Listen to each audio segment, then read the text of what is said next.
All right, now put. Come here. Yeah. Come here. Give me a kiss on the cheek. Mwah! No, come here. You gotta clap the board still. Okay. Yay! Hello and welcome to yet more of Time Travel Month here on the Bunny Perspective.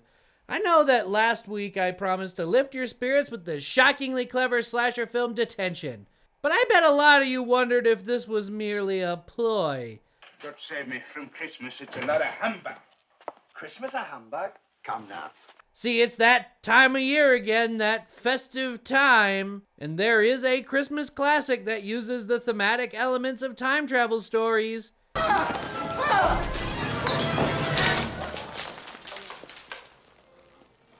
I'm sorry. You know, I thought you were Richard Pryor. Maybe my promise of no Christmas specials this year was merely a ruse, and I really have a great big Christmas Carol retrospective planned? This episode is all about Detention. Bah humbug! All my friends are dead, but now I save on Christmas gifts. I buy the things I want for me, and no one will get pissed. Way back then I was expected just to volunteer. Since all my friends are dead, well, I suppose I'm in the clear. I hate people. Detention was co-written by its director, Joseph Kahn. And it's a blast! If you've never seen it before, you should check it out. If your face hurts my fist, I will punch you again harder. It's a fairly new film, premiering in 2011 at South by Southwest, but its roots are firmly planted in the 90s. The first world problems, the fashion, the references, and all the time travel revolve around the 1990s. The slasher film parts feel like Scream, the romance is dripping with 10 Things I Hate About You, and the comic timing can be compared to an Empire Records, if you will. But that doesn't mean classic 80s film tropes aren't there as well. We have our Biff Tanner bully and the jock Billy. Yeah, the next time you go to the dentist and look at an x-ray, it will be a picture of your head flying off. And our Ferris Bueller and the slacker Clapton. Hey, Clapton. Hey. Where is Clapton Davis? In all classic teen comedy standards, the principal is a mustache-twirling villain, and in Detention, this character is played very well by Dane Cook. This is ugly. What? Dane Cook can be funny. And this movie is pretty darn good. I believe him as a jerk-off principal and as the cool guy principal equally well. I make 40 G's a year plus dental. You may not have a Skittle. He never overstays his welcome, and honestly, I expected not to like him at all. Overall, the characters are really great. Even the insanely violent bully has a backstory. I have fly blood in my veins. I'm a freak. Involving Billy becoming a TV-handed half-man, half-fly monster. Oh, we're doing spoilers now. Not to say every character has a lot going on. I mean, the true focus is on Riley and her survival of the wilds of high school. Riley is great! You there! Riley. Sure you are, Crutches. You'll have to be the Grizzly Lake Bear. Mascot. Time to get serious, dude. Is this real fur? Equal parts Daria, 1990s Julia Stiles, and that brown-haired chick from American Beauty. We stick pretty tight to her character after our first lead is killed off in the first 6 minutes. Very psycho, Mr. Khan.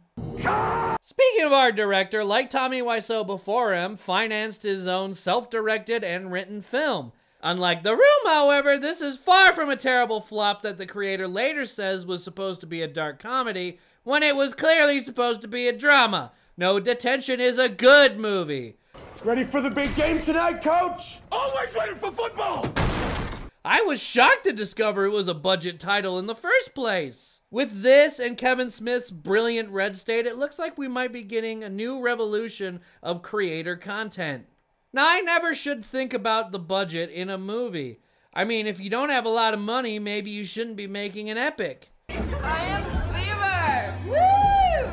I hope you're having as much fun as us, Clapton. If one is crafty, one can produce a great looking show on a tiny budget. Like our brand new show, Bored Cocky! Bored Cocky!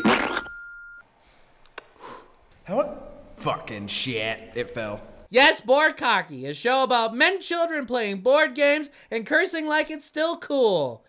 Daddy needs a new pair of balls. Ring-a-ding-ding, here comes the fuck truck. I'll put it all on my balls. That's it. Mull in. Let's Put it all on my balls. You don't even have to subscribe to them because they update right here on the Bunny Perspective Blip page.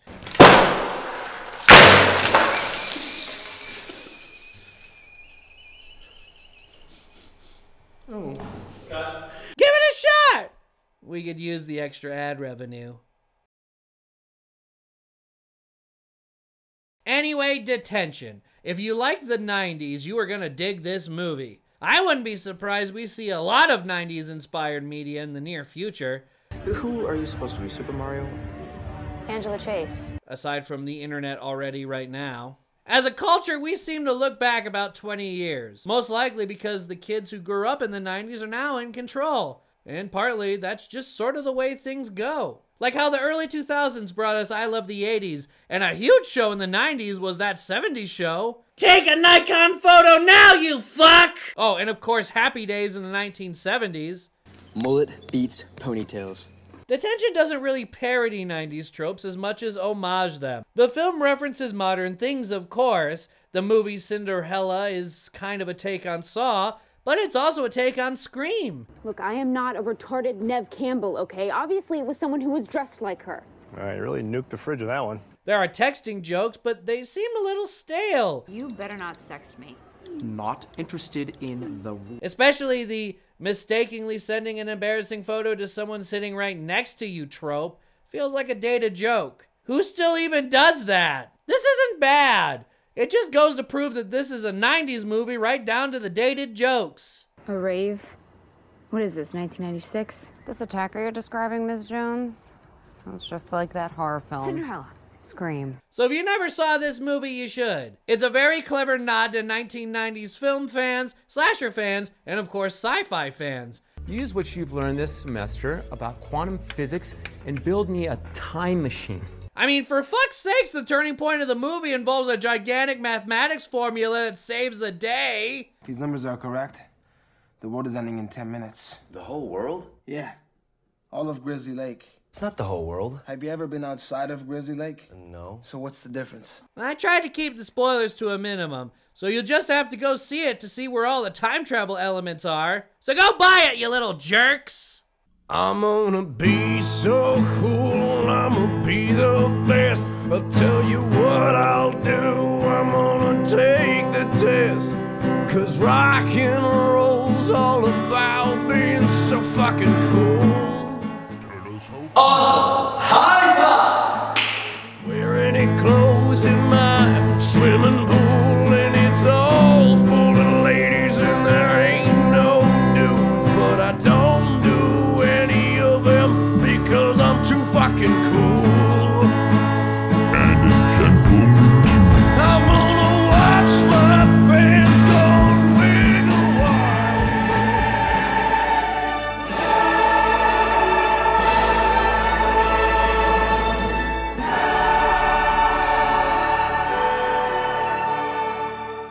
Oh, okay. Scrooge and Scrooged are my all-time, hands-down favorite adaptations of Dickens' A Christmas Carol. You're an hallucination brought on by alcohol, Russian vodka poisoned by Chernobyl. You're an hallucination.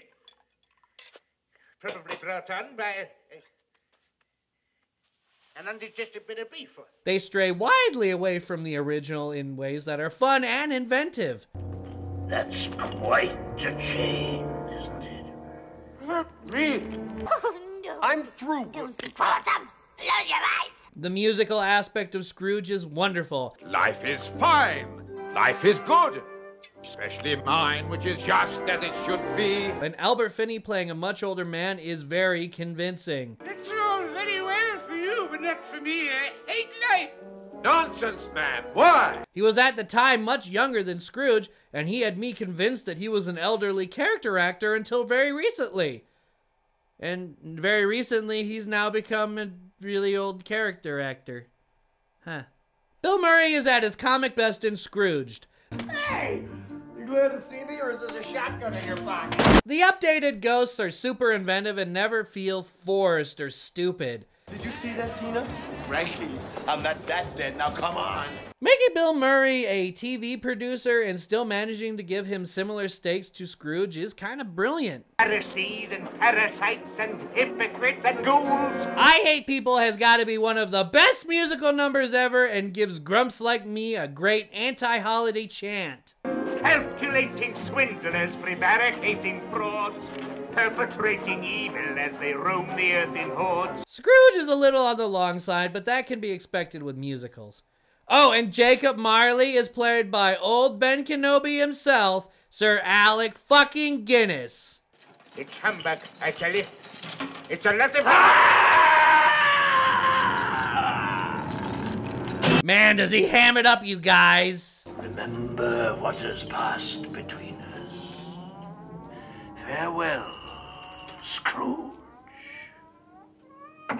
Scrooge just got the amazing Bobcat Goldthwait, playing a nervous guy with a weird voice. I don't want to be out of line here, but, well, we've been running that spot now for over a month, and, well, it's getting a hell of a response. But this time he gets to shoot shit. What the?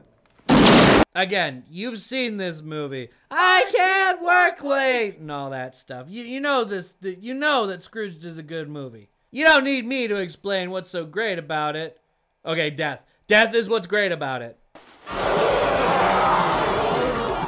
Scrooge was a CBS TV movie, and you can usually buy it for no more than $5. And I think it's one of the best Christmas movies of all time. And what other Christmas movie is there a funeral scene where all in attendance thank the guy who died for dying? Thank you very much. Thank you very much. And that's the nicest thing that anyone's ever done for me. Happy holidays, you guys, and Fernard! Mo bovine.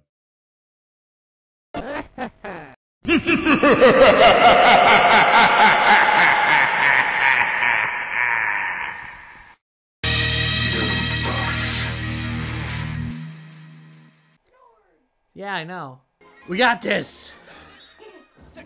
Mustache twirling. Oh my god. I good at lip sync. Speaking of our director, like Tommy I have no idea what I was trying to say there, but it ended in a burp. Oh, hey, come here. Come here. Mwah!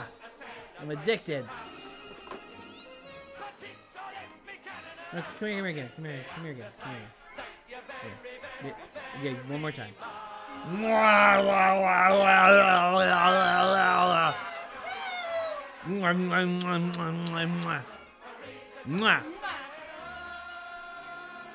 There were no survivors. Thank you very much. Thank you very much. That's the nicest thing that anyone's